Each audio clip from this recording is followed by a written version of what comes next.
Mister and Mrs chef ചാനലിലേക്ക് എല്ലാവർക്കും വീണ്ടും സ്വാഗതം. ഇന്നൊരു സ്പെഷ്യൽ പഴം ജ്യൂസാണ് തയ്യാറാക്കാൻ പോകുന്നത്. അതിലേക്ക് ആവശ്യമായിട്ടുള്ള സാധനങ്ങൾ എന്തൊക്കെയാണെന്ന് നോക്കാം. 4 ചെറിയ പഴം, അതേത് പഴമായാലും കുഴപ്പമില്ല.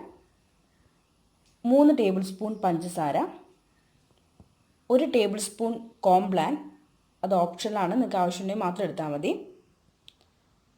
3/4 കപ്പ് ഇളം ചൂടുള്ള പാല്, 1/2 ടീസ്പൂൺ വാനില എസൻസ്, 1/2 ഗ്ലാസ് തണുത്ത വെള്ളം, 1/2 കഷ്ണം പേരയ്ക്ക. അപ്പോൾ ഇത്രയും സാധനങ്ങളാണ് ഇന്നത്തെ സ്പെഷ്യൽ പഴം ജ്യൂസിന് ആവശ്യമായിട്ടുള്ളത്. ഇനി നമുക്ക് ഇതെങ്ങനെയാണ് തയ്യാറാക്കാൻ പോകുന്നത് നോക്കാം. ഇതിനാദ്യം നമ്മൾ ചെയ്യാൻ പോകുന്നത്, ഈ ഇളം ചൂടുള്ള പാലിലേക്ക് 1/2 ടീസ്പൂൺ വാനില എസൻസ് ഒഴിച്ചു കൊടുത്ത് ഒന്ന് മിക്സ് ചെയ്യാം. അതിനുശേഷം ഇതിലേക്ക് 1 ടേബിൾ സ്പൂൺ കോംപ്ലാൻ ഇട്ട് കൊടുക്കാം.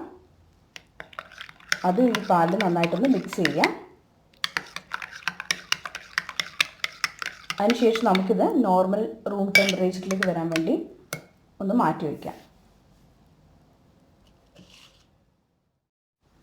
ഇനി നമുക്കൊരു മിക്സർ ജാറിലേക്ക് പേരയ്ക്ക ഇട്ട് കൊടുക്കാം. അതിലേക്ക് നമ്മളെടുത്ത് വെച്ചിരിക്കുന്ന പഴം കട്ട് ചെയ്ത് ഇട്ട് കൊടുക്കാം.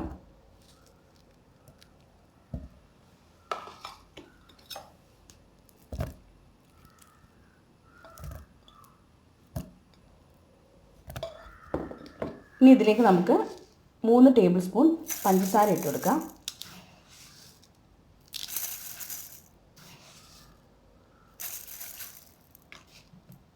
അതിനുശേഷം ഇതിലേക്ക് നമുക്ക് എടുത്തു വച്ചിരിക്കുന്ന തണുത്ത വെള്ളം ഒഴിച്ചു കൊടുക്കാം. ഇനി ഇതെല്ലാം നമുക്കൊന്ന് മിക്സിയിൽ നന്നായിട്ട് അരച്ചെടുത്തിട്ട് വരാം.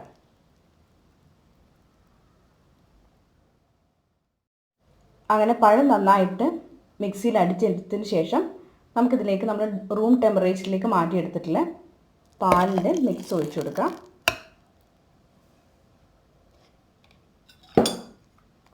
നന്നായിട്ടൊന്ന് ഇളക്കിയതിന് ശേഷം ഇതൊന്നും കൂടി നന്നായിട്ടൊന്ന് മിക്സിയിൽ അടിച്ചെടുത്തിട്ട് വരാം. അങ്ങനെ ഇന്നത്തെ സ്പെഷ്യൽ പഴം ജ്യൂസ് ഇവിടെ തയ്യാറായിട്ടുണ്ട്. നിങ്ങൾക്കിത് വേണമെങ്കിൽ ഫ്രിഡ്ജിൽ വെച്ച് തണുപ്പിച്ച് കഴിക്കാം, അല്ലെങ്കിൽ ഇത് ഓൾറെഡി തണുത്തിരിക്കുന്നത് കൊണ്ട് ഇങ്ങനെ തന്നെ കഴിക്കാം. അപ്പോൾ ഇന്നത്തെ ജ്യൂസ് നിങ്ങൾക്ക് ഇഷ്ടപ്പെട്ടു എന്ന് വിചാരിക്കുന്നു. അപ്പോൾ നമുക്കൊരു പുതിയ വിഭവമായിട്ട് വീണ്ടും കാണാം. അതുവരെ ടേക്ക് കെയർ.